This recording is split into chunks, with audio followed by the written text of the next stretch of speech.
किसी शायर ने क्या खूब कहा है कि तारीफ कर उस खुदा की जिसने ये जहां बनाया, तारीफ कर उस खुदा की जिसने ये जहां बनाया, सिंपल फैजान बना के मुझे इनको दी रिया तिरकी बनाया। वेलकम जोहा, नमस्कार, मेरा नाम है फैजान खान और आप देख रहे हैं नक्षत्र पॉडकास्ट। और आज हमारे साथ जो हस्ती इस वक्त स्टूडियो में मौजूद हैं वो किसी भी तारुफ की मोहताज नहीं है। She needs no introduction at all. और मैं आपको ये बताऊं कि ये वो लड़की हैं, ये tribal girl who has represented her state to the next level, whether it is Miss Femina India, Miss Universe India, so many beauty contest। आप किसी भी तारुफ की मोहताज नहीं, आपका वेलकम कर रहे हैं नक्षत्र पॉडकास्ट पर। थैंक यू सो मच जोहार आप सभी को। ओके, पहला सवाल मेरा ये कि जब आपने ये सोचा कि अब आपको उस मुकाम पर जाना है और ये जो फील्ड है थोड़ा सा चैलेंजिंग फील्ड है और जिस मुआशरे से, जिस समाज से, जिस सोसाइटी से हम आते हैं, थोड़े हर्डल्स तो आते हैं, तो वो जो चैलेंजेस आपने फेस किए उसके बारे में क्या कहना चाहेंगे? देखिए, जब मैं चैलेंजेस की बात करती हूँ तो जिस सोसाइटी से हम लोग बिलोंग करते हैं अभी भी उस चीज़ में थोड़ा अपलिफ्टमेंट की ज़रूरत है, क्योंकि अभी भी सोसाइटी को ब्यूटी पैजेंट्स और मॉडलिंग इंडस्ट्री से एजुकेट होना अभी रिक्वायर्ड है। बट मेरा सबसे प्लस पॉइंट ये रहा था कि मेरे पेरेंट्स हमेशा मुझे सपोर्ट किए थे।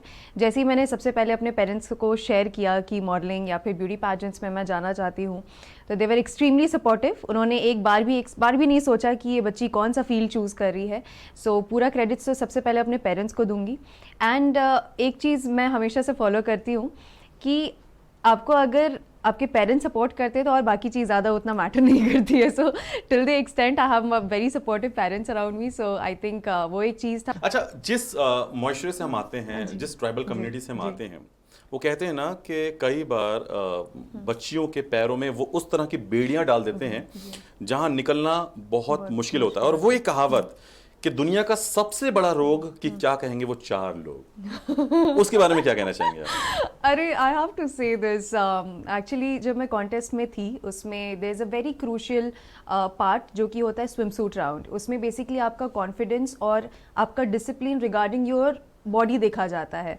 सो उसमें आई वॉज लिटिल स्केप्टिकल, क्योंकि that was the very first moment जहाँ पे मेरे पेरेंट्स मुझे 2 पीस स्विम सूट में देखने वाले थे। And I was not aware कि आई वॉज नॉट कंसर्न कि what society is going to say, but I was more concern कि how my parents are going to react. Yeah it was a task, but touchwood my parents like दोनों साथ में बैठ के मेरा swim suit round देखा, मेरा gown round. My parents really appreciated मी।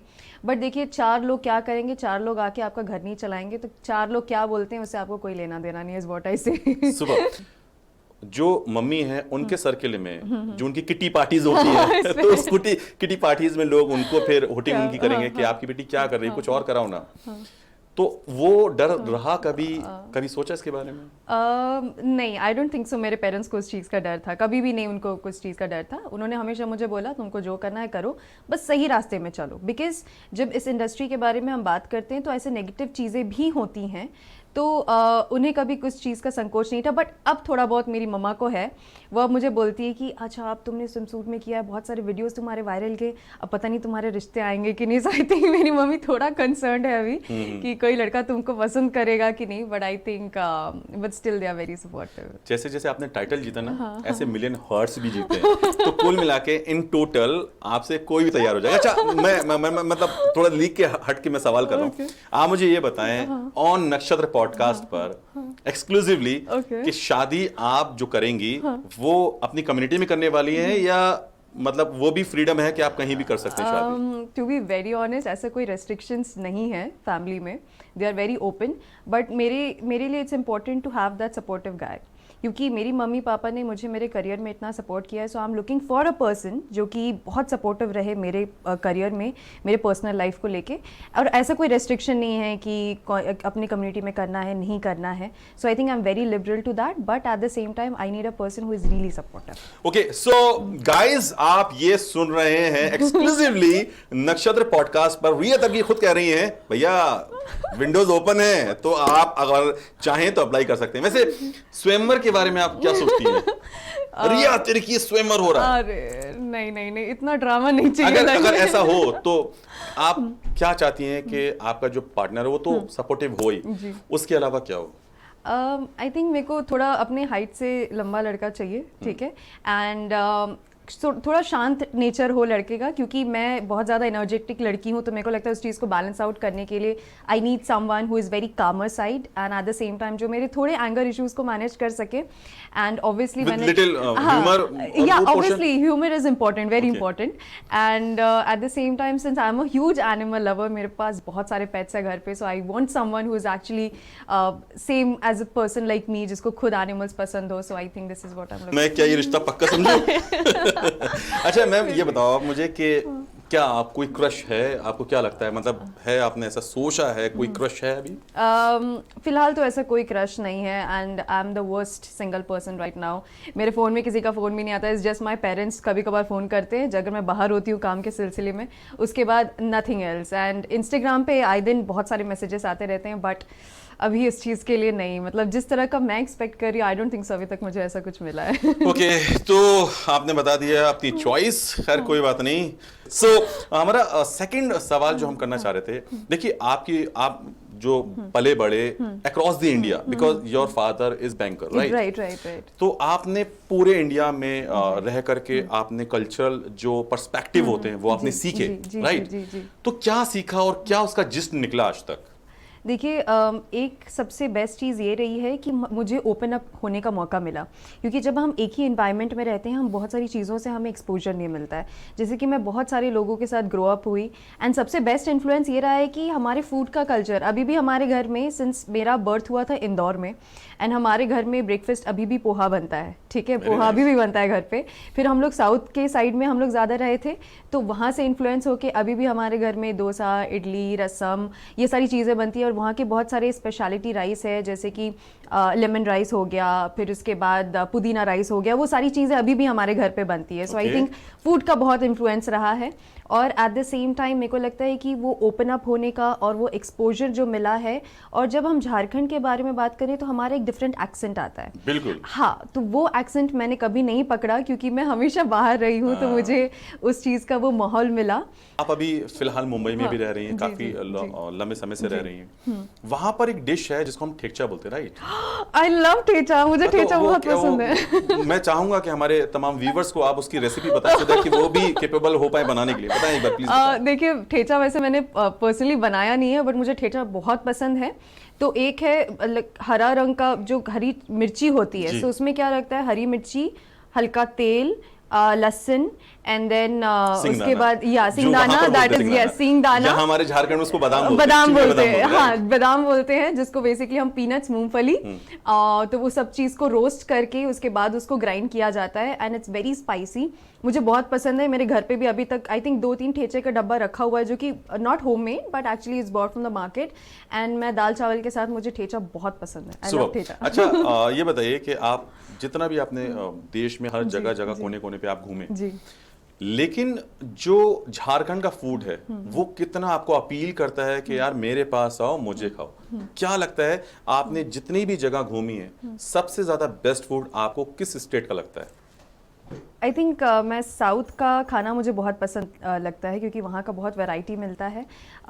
जैसे कि विजयवाड़ा में एक पुनुगुलू करके एक छोटे मतलब क्या बोलते हैं, बॉल्स टाइप का बनता है, which is made up of, no it's not, it's actually savoury, and उसको ग्रीन चटनी, रेड चटनी के साथ सर्व किया जाता है, टमाटर की चटनी। तो that was one of my favourite, punugulu बोला जाता है। तो अगर जो भी मेरे साउथ इंडियन फ्रेंड्स होंगे वो they could relate to this, and but Jharkhand food is forever, उसके सामने सब कुछ फेल है। लेट मी टेल यू, यहाँ का pitha, that's one of my favourite. मैं यहाँ पे पहले किससे, मतलब रागी किससे? नो, मुझे वो चावल के आटे का, हाँ, चावल के आटे का पिट्ठा, और दाल का स्टफिंग हो, और अच्छा ग्रेवी वाला मुझे चिकन मिल जाए, I am just good to go, that's it. Oh my God. अच्छा, हम ये जानना चाह रहे थे और इस पॉडकास्ट में जानना चाह रहे थे कि रिया तिर्की यहाँ के ढुसके को, झारखंड के ढुसके को क्या कहना चाहती हैं? कितने पॉइंट्स देना चाहती हैं out of 10? Out of 10, 100, that's it. Oh my God. So कितना मिस करती हैं जब आप झारखंड में नहीं रहती हैं, तो आप कितना मिस करती हैं झारखंडी फूड को? नो एक्चुअली जब भी मैं झारखंड आती हूँ, वैसे कभी जैसे अभी बॉम्बे में रहती हूँ, फिर उसके बाद कभी बीच में जब आती हूँ झारखंड, तो सबसे पहला मुझे ब्रेकफास्ट में धुसका चाहिए ही होता है। धुसका और फिर उसके बाद चने का जो वो ग्रेवी बनाते हैं यहाँ पे, चना और आलू का जो ग्रेवी होता है वो। सो मुझे ब्रेकफास्ट में धुसका चाहिए ही चाहिए। And at the same time mummy भी घर पे बनाते रहती है बीच बीच में धुसका, तो आई थिंक वो जुड़ा है अभी तक। अच्छा, आपने जब करियर की शुरुआत की तो आपने भरतनाट्यम डांस भी जी सीखा, जी राइट? जी जी जी। तो कैसे सोचा, ये सोच कैसे बदली कि भरतनाट्यम से एकदम ड्रास्टिकली चेंज आया आप में और आप ब्यूटी कॉन्टेस्ट की तरफ निकल पड़े? वो चेंज कैसे आया, वो सोच कहाँ से आई? देखिए भरतनाट्यम तो जस्ट मैंने शौक से ले लिया था, और डांस का मुझे पहले से ही बहुत शौक था। तो मुझे अपॉर्चुनिटी मिला बैंगलोर में, मैं सीखना स्टार्ट की थी Bharatanatyam. And but at the same time मैं बोलूँगी कि भरतनाट्यम में जो आपका बॉडी फ्लेक्सिबिलिटी आता है और जितना स्टिफनेस है बॉडी में, वो कहीं ना कहीं मुझे रैंप वॉक में बहुत हेल्प किया था। क्योंकि रैंप वॉक में हमारा जो लेग का पोस्चर होता है और बॉडी का पोस्चर होता है वो बहुत ज़्यादा स्ट्रिक्ट, स्ट्रेट फॉरवर्ड होता है और बहुत स्ट्रांग होने चाहिए पोस्चर्स। सो सिमिलरली जब आप भरतनाट्यम में स्टेप्स लेते हैं तो उसमें भी आपके जो बॉडी स्टिफनेस और बॉडी अलाइनमेंट जितना इंपॉर्टेंट होता है, सेम चीज रैंप वॉक में होता है।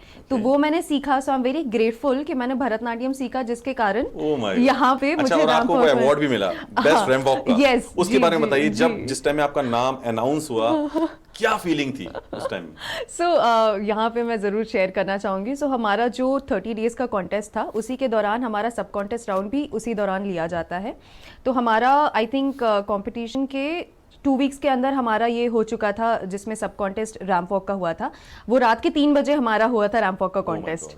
हमें अचानक से बोला गया था कि आपको एथलीजियस में चेंज करना है और आपका वॉक होगा, और उसी बेसिस में आपका सब कॉन्टेस्ट विनर डिसाइड होते हैं। टॉप 5 डिसाइड होंगे, उसके बाद फिनाले के दिन में विनर अनाउंस होगा। सो बहुत सारी लड़कियां नर्वस हो गई थी क्योंकि हमें पहले बताया नहीं गया था, तो कोई भी प्रिपेयर्ड नहीं था। सो वहाँ पे एक्चुअली इंदौर में हमारा कॉन्टेस्ट हो रहा था, बहुत ठंड थी रात के 3 बजे। मैंने पूरा हुडी पहने हुआ था, मैंने छोटे छोटे शॉर्ट्स पहने हुए थे, हुडी पहनी हुई थी, मैंने शूज़ पहना हुआ था, स्पोर्ट्स शूज़। तो एवरीबडी वे थिंकिंग कि may be this girl is not prepared and that is the reason ये आराम से कूजी होकर बैठी हुई है, एंड जबकि सारी लड़कियाँ प्रैक्टिस कर रही थी। And the moment I was about to perform on the stage, I wore my heels, मैंने हुडी हटाया and I performed, and everybody were like shocked. They were shocked. And they were like कि नहीं, just because this girl was prepared and that is the reason ये आराम से chill मार रही थी। तो I think वो एक thing था। एंड देन जब मेरा नेम अनाउंस हुआ, I was really happy, very happy, क्योंकि आई थिंक ब्यूटी पैजेंट्स में रैंप वॉक बहुत इंपॉर्टेंट रोल प्ले करता है।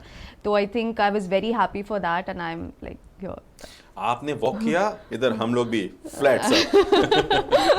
तो मतलब वो फीलिंग्स जो है वो आपने फोन किया, नेक्स्ट आपने अपनी मम्मी को कॉल किया, तो मॉम का क्या रिएक्शन था उस बार? My mom was very happy, क्योंकि actually I tell you one more thing कि जब हम कंपटीशन स्टार्ट करते हैं तो डे 1 से लोग आपको आंकना शुरू करते हैं कि यार ये कर पाएगी कि नहीं कर पाएगी। और जो बहुत सारे पैजेंट व्लॉगर्स होते हैं, जो पैजेंट क्रिटिक्स भी होते हैं, वो भी आपको जज करते हैं on the basis of the day 1।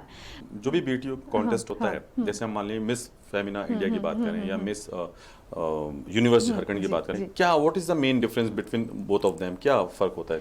देखिए जो मिस फेमिना मिस इंडिया जो कॉन्टेस्ट होता है, उसकी जो विनर होती है वो बेसिकली मिस वर्ल्ड कॉन्टेस्ट के लिए जाती है, और जो मिस यूनिवर्स इंडिया की जो विनर होती हैं वो इंडिया को रिप्रेजेंट करती है मिस यूनिवर्स कॉन्टेस्ट में। सो एक बहुत थिन लाइन है ये दोनों कॉन्टेस्ट के बीच में।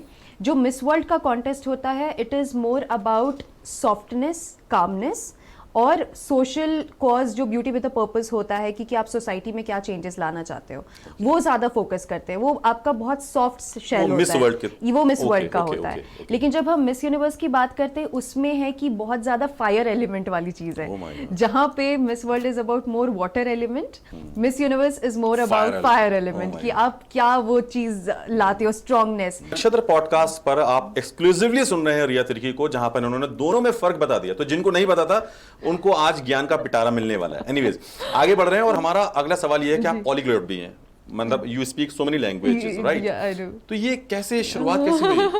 So I think I would just truly give credits कि मैंने इतने सारे जगहों में मेरा अपब्रिंगिंग हुआ, so maybe because of that वो लैंग्वेज का बेनिफिट मुझे मिला। ओके, हम चाहेंगे कि हमारे तमाम व्यूवर्स के लिए 2 लाइन प्लीज नागपुरी में आप बात करें, सो दैट कि हमारे लिसनर भी समझे कि भैया ये अपनी ही रिया तरकी है, बदली नहीं बाहर जाके।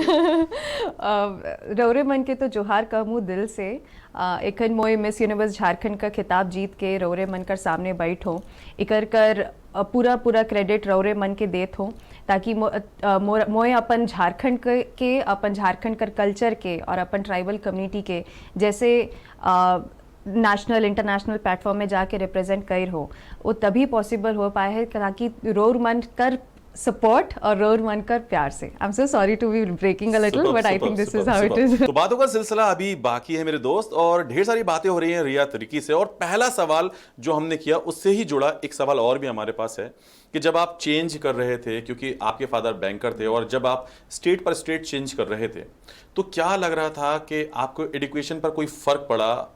क्या कहना चाहेंगे इस बारे में? जी, एजुकेशन के ऊपर तो डेफिनेटली फ़र्क पड़ा था, क्योंकि हर 3 साल में मेरे पापा का ट्रांसफ़र होता था, तो ऐसा होता था 1 साल जाके एक तो सेटल होने में टाइम लगता था, फ्रेंड सर्कल बनाने में टाइम होता था। धीरे धीरे करके जब मैं सेटल होती थी उस जोन में, तब तक तो हमारा ट्रांसफ़र होकर फिर दूसरे प्लेस में चले जाते थे, तो वो एक थोड़ा सा इम्पैक्ट पड़ा था। I still remember, I think मैं थर्ड स्टैंडर्ड में थी उस time, middle of the session मेरा एडमिशन हुआ था, जब ऑलरेडी 2-3 महीने का क्लास हो चुका था। हाँ, और बेचारे मेरी मम्मी पापा को बैठ के मेरा नोट्स लिखना पड़ता था मेरे साथ। हाँ, तो उस टाइम में it's really tough to cope up that situation, क्योंकि वो जब आपका क्रॉस हो गया उस टाइम में फिर कोप अप करना बहुत मुश्किल होता है, बहुत दिक्कत होता था। अच्छा, एक बात आप हमें और बताएं, नक्षत्र पॉडकास्ट पर आज खुलासा होगा कि जब आपने एमबीए किया, राइट? हाँ, राइट। तो आपने क्या सोचा था कि आपको मैनेजमेंट की ओर जाना चाहिए, मैनेजमेंट की तरफ रुख करना चाहिए, या फिर आपको इधर ब्यूटी कॉन्टेस्ट की तरफ आना चाहिए? तो ये जो एक चेंज आया, ये कैसे पॉसिबल हो पाया? देखिए, इनफैक्ट मैं आप सभी के सामने ये चीज़ क्लियरली बोलना चाहूँगी कि एजुकेशन हमेशा आपका बेस होना चाहिए, वो बहुत ज़रूरी है, क्योंकि ये जो मॉडलिंग इंडस्ट्री या फिर ब्यूटी पैजेंट्स के बारे में बात करें, इसका अपना एक शेल्फ लाइफ है, आप एक ही टाइम तक कर सकते हो, लेकिन उसके बाद क्या? सो आई थिंक वो एक चीज़ मेरे माइंड में था, और business is something, entrepreneurship is something that always wanted to do. So definitely I would want to have a small business of my own in coming near future. So management इसीलिए मैंने इस चीज़ को base पे लेके चला, क्योंकि मुझे future में जाके अपना खुद का कुछ स्टार्ट करना है। अच्छा, सवाल आपसे अगला हमारा ये है कि आपने जो कॉन्टेस्ट चुना है, जहां पर आपने एक वॉटरी बताया, एक तरफ फायर बताया, तो आपने फायर वाला पोर्शन चुना है, तो मन में क्या चलता है कि आपने रुख तो कर लिया है इधर फायर वाला, तो क्या लगता है सर्वाइवल कितना टफ होने वाला है? जब मैं सर्वाइवल, जब कॉन्टेस्ट के बारे में बात करती हूँ, तो I think it's very difficult, क्योंकि व्हेन यू सी कि you are competing against 50 different girls coming from 50 different backgrounds, सबका अपना पोटेंशियल है, सबको एक अपने अपना प्लस पॉइंट्स है। सो आई थिंक वहाँ पे सर्वाइवल होना थोड़ा डिफिकल्ट हो जाता है कि आप कैसे अपने आप को प्रूव करोगे सबके सामने। एंड जब हम फायर एलिमेंट के बारे में बात करते हैं, तो आई थिंक खुद को प्रूव करना is something which is very difficult. और आई थिंक सबसे इम्पॉर्टेंट है कि आप जब आप कॉम्पिटिशन्स के बारे में बात करते हो, तो आप फिजिकली नहीं जीतते हो, सबसे पहले आप मेंटली जीतते हो। सो जितना आप मेंटली अपने आप को स्ट्रांग रखोगे, उतना ईजी हो जाता है चीज़ों में सर्वाइव करना, या अपने आप को प्रूव करना, या फिर कम्पीट करना। And I think same goes with life also. आपको जब मौका मिलेगा हॉलीवुड में, साउथ इंडियन मूवीज में या बॉलीवुड में, तो सबसे पहला आपका पिकअप क्या रहेगा? आप कहाँ का रुख करना चाहेंगे? आई बी वेरी हैप्पी अगर मुझे झारखंड से सबसे पहला अपॉर्चुनिटी मिलता है तो। यहाँ पे मैं पहले भी आई थिंक 2 अपॉर्चुनिटी ऐसे आए थे मेरे डोर स्टेप में, वो बोल रहे थे कि झारखंड में हम एक मूवी बना रहे हैं। सो आई बी वेरी हैप्पी कि अगर मैं रीजनल से स्टार्ट करती हूँ तो, क्योंकि हम लोग हमेशा बॉलीवुड की तरफ ही सबसे पहला सोचते हैं कि बॉलीवुड में आ जाएंगे हमारा करियर सेट हो जाएगा, साउथ मूवीज़ में आएंगे करियर सेट हो जाएगा, साउथ में जाएंगे उसके बाद डायरेक्टली बॉलीवुड में एंटर करना ईजी हो जाएगा। बट आई थिंक अगर मैं बॉलीवुड और साउथ में अगर स्टार्ट करती हूँ, तो कहीं ना कहीं मेरा झारखंड पीछे छूट जाएगा। तो मैं चाहती हूँ कि पहले झारखंड से स्टार्ट करूँ, उसके बाद जाके आगे बॉलीवुड हुआ, या फिर अगर साउथ इंडियन मूवीज में अपॉर्चुनिटी मिला तो definitely I would love to work. Okay, तो what do you think about Bhojpuri? नहीं, हम अपने झारखंड में खुश हैं। ओके, जब बात बॉलीवुड तक आ ही गए हैं, साउथ इंडियन मूवीज तक पहुंच ही गए हैं, अपने टॉलीवुड हॉलीवुड की बात कर ही रहे हैं, तो आपसे ये हम जानना चाहेंगे कि आपका फेवरेट एक्टर कौन है? आपको क्या लगता है कि जब मैं बॉलीवुड में एंट्री लूं, तो पहला कौन सा ऐसा एक्टर हो जिसके साथ मुझे काम करने का मौका मिले और ये मेरा ड्रीम जैसे सच हो जाए, उस टाइप का फील हो आपको? देखिए मेरे favourite actor is Akshay Kumar, हमेशा वो मेरे आइडियल रहे हैं। तो अगर मुझे अक्षय कुमार सर जी के साथ अगर मुझे स्क्रीन शेयर करने का मौका मिलता है तो I will be very happy. There is one more actor जिनको मैं हमेशा अप्रिशिएट करती हूँ इज़ पंकज त्रिपाठी सर, तो अगर उनके साथ भी मौका मिले तो definitely. And then third I would say कि it would be Kartik Aaryan sir. So I think ये तीनों एक्टर को तो कार्तिक आर्यन सर के साथ तो आप एक्ट्रेस का रोल करेंगे, पंकज त्रिपाठी जी के साथ क्या करने वाले हैं वैसे? आई थिंक हम लोग को एक वो ओह my God this is very ये कॉम्प्लेक्स। ये खुलासा हो जाना चाहिए। उनके साथ आप एज अ क्या रोल में आना, स्क्रीन शेयर करेंगे क्या, एज अ क्या, व्हाट? आई थिंक अगर मैं स्क्रीन शेयर करूंगी तो हम कुछ एक ऐसा पार्टनर टाइप का ऐसे मतलब कॉमेडी पार्टनर टाइप का हम बन सकते हैं, बिकॉज आई थिंक मेरे में भी बहुत ज़्यादा सेंस ऑफ ह्यूमर है और आई थिंक सर भी उसी लाइन पे हैं, तो आई थिंक हम लोग एक कॉमेडी जोड़ी अच्छी बना सकते हैं एज अ कॉमेडी अच्छा, पार्टनर। अगर आपको फ्यूचर में वो फैजल खान मिल जाएं जिनको हम नवाजुद्दीन सिद्दीकी, बाप का, दादा का, भाई का, सब का बदला लेकर फैजल, अगर फैजल साहब के साथ आपको मिल जाए, नवाजुद्दीन सिद्दीकी के साथ मौका मिले, तो क्या आप काम करना चाहेंगे, स्क्रीन शेयर करना चाहेंगे? डेफिनेटली, बट आई थिंक हम लोग एक बहुत ज्यादा टॉक्सिक कपल की तरह रहेंगे जो कि एकदम लड़ते रहते हैं हमेशा, तो I think that is something that we could do. So yeah I would love to do that. और फेवरेट एक्ट्रेस अगर हम पूछें आपसे? So favourite actress I would say it would be Katrina Kaif ma'am, and then हाँ definitely it's always Katrina Kaif ma'am because I think she's very humble, very kind. Big boss में जाने का, big boss, big boss, और big boss आपसे बोले, आप ऐसे बोलते हैं जैसे बिग बॉस बोले, आप सभी घर वालों को ये सूचित करना चाहते हैं बिग बॉस कि रिया तिर्की आप घर में प्रवेश कर जाएं, तो कैसा लगेगा आपको जब ऐसा मौका मिले आपको? आई थिंक सबसे आई बी वेरी हैप्पी, बट सबसे ज़्यादा बोला कि चलो यार, चलो ठीक है, फाइनली करियर को एक अच्छा फ्लाइट मिल जाएगा। सो आई बी वेरी हैप्पी अगर वहाँ पे जाने का मौका मिले तो। क्या है कि इस वक्त नक्षत्र पॉडकास्ट पर हम ये जानना चाह रहे हैं कि रिया तिर्की की ब्यूटी सीक्रेट्स और हेल्थ या डाइट सीक्रेट्स क्या हैं जो हमारे इस नक्षत्र पॉडकास्ट पर एक्सक्लूसिवली रिया तिर्की रिवील कर रहे हैं एक्चुअली। जी जी, ज़रूर से। अगर आपको क्लियर स्किन चाहिए, अगर आपको बेस्ट फेस फीचर चाहिए, बेस्ट बॉडी शेप चाहिए, बेस्ट मेंटल हेल्थ चाहिए, जिम जाइए। It's only the way, gym जाइए। क्योंकि मेरा ऐसा था कि मेरा फेस जो स्ट्रक्चर है उसमें अगर मेरा थोड़ा भी वेट गेन होता था, मेरा फेस एकदम राउंड हो जाता था, चब्बी हो जाता था। सो उसके चलते मेरा एक सबसे बड़ा था कि मैं कैसे फेस फैट लूज़ करूं। तो जैसे ही मैं जिम जाने लगी उसके बाद मुझे बहुत सारे चेंजेस दिखे, स्पेस के हिसाब से भी, बॉडी के हिसाब से भी, और एट द सेम टाइम जब आप जिम जाते हो आपको पता है कि आपको क्लियर डाइट लेना है, तो जैसे ही आप अपना खाना पीना सुधारते हो तो आपका स्किन वैसे भी इवेंचुअली सुधर जाती है। तो चैन से जीना है तो जाग जाओ और please follow Riya Tirkey. Anyways आगे बढ़ रहे हैं। अच्छा, आपको क्या लगता है कि आप एक तरफ ब्यूटी सीक्रेट्स की बात कर रहे हैं, हम लोग ब्यूटी की बात कर रहे हैं, आप जिम की भी बात कर रहे हैं, बहुत सारी एक्सरसाइज की भी बात कर रहे हैं, आप अच्छी डाइट के बारे में बात कर रहे हैं, क्या लगता है कि झारखंड का फूड किस लिहाज से आपके लिए बेस्ट है? क्या आपको वो डाइट के लिए परफेक्ट है, माना जा सकता है या नहीं माना जा सकता है? क्या कहना चाहेंगे? जैसे कि अभी जब मैं डाइट पे गई थी, मुझे 10 kgs लूज़ करना था, तो मेरे ट्रेनर ने बोला कि आपको कार्ब्स कट करना पड़ेगा, दैट इज़ कि आपको चावल और रोटी नहीं खाना है। सो अगर चावल रोटी आप नहीं खाओगे, उसके रिप्लेसमेंट में I was only having salads and dal, ठीक है। तो एट द सेम टाइम हम मड़ुआ आटा के बारे में बात करते हैं, दैट्स द बेस्ट थिंग, रागी। तो मेरी मम्मी सुबह नाश्ते में हमेशा, वो कभी भी मौका मिलता था, वो हमेशा मड़ुआ का रोटी बनाती है।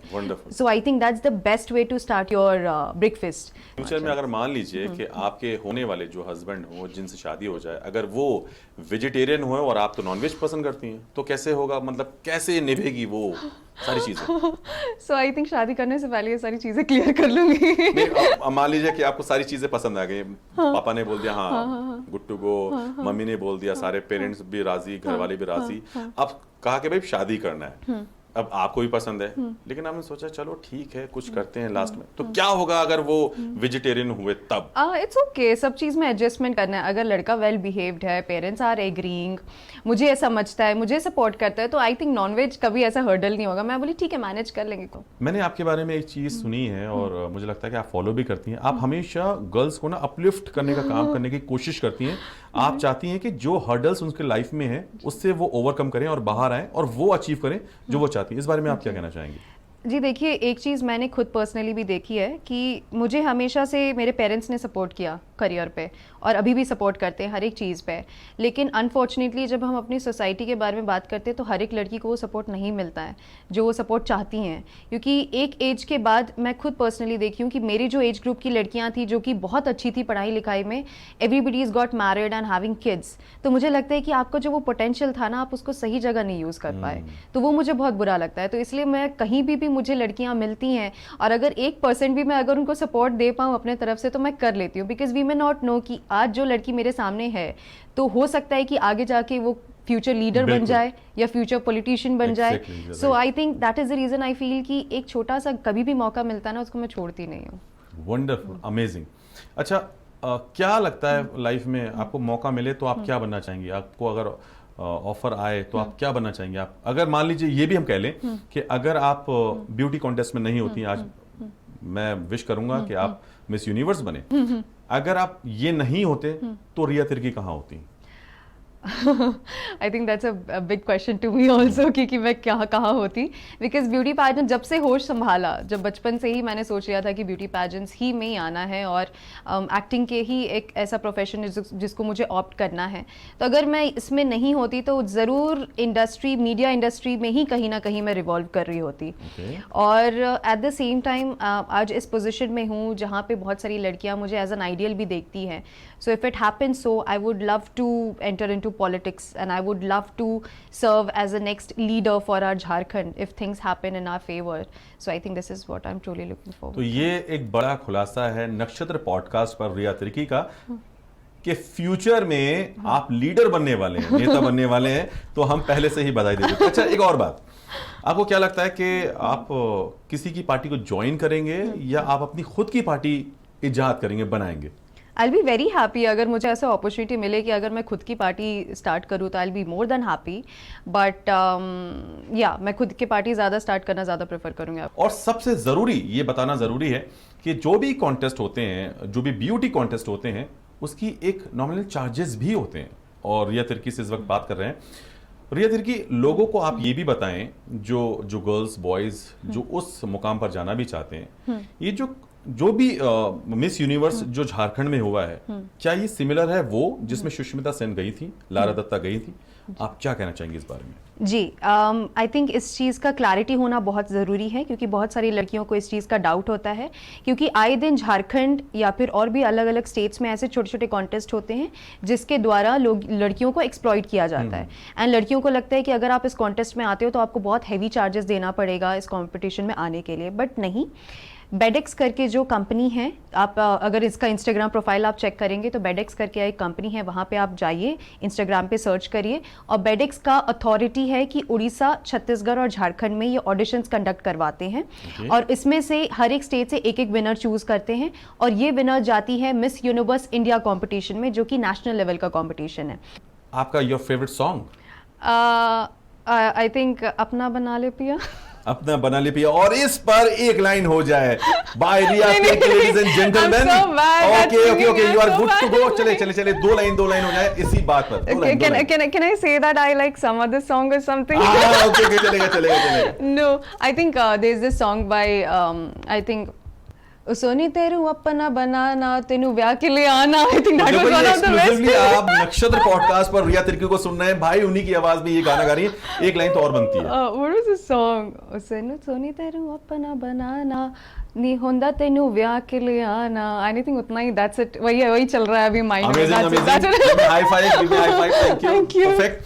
सो ये है रिया तिर्की, जो कि एक्टर हैं और साथ में मॉडल हैं और यंग एंटरप्रेन्योर हैं। बहुत बहुत शुक्रिया हमारे साथ जुड़ने के लिए, नक्षत्र पॉडकास्ट में यहाँ तशरीफ लाने के लिए, इतना खूबसूरत वक्त हमारे साथ बिताने के लिए, और इतनी इंपॉर्टेंट बात हमारे साथ शेयर करने के लिए। और जो तजुर्बा आपने हमारे साथ शेयर किया है वो जरूर से हमारे गर्ल्स के लिए, हमारे बॉयज के लिए, जो भी इस पॉडकास्ट को देख रहे हैं उनके लिए जरूर काम आएगा। Thank you so much for being with us. And कहानी बाकी है, नए गेस्ट के साथ मिलेंगे, नए जज्बे के साथ मिलेंगे, नई कहानियों के साथ मिलेंगे। तब तक देखते रहिए नक्षत्र पॉडकास्ट। मुझे दीजिए इजाजत। मेरा नाम है फैजान। Bye bye.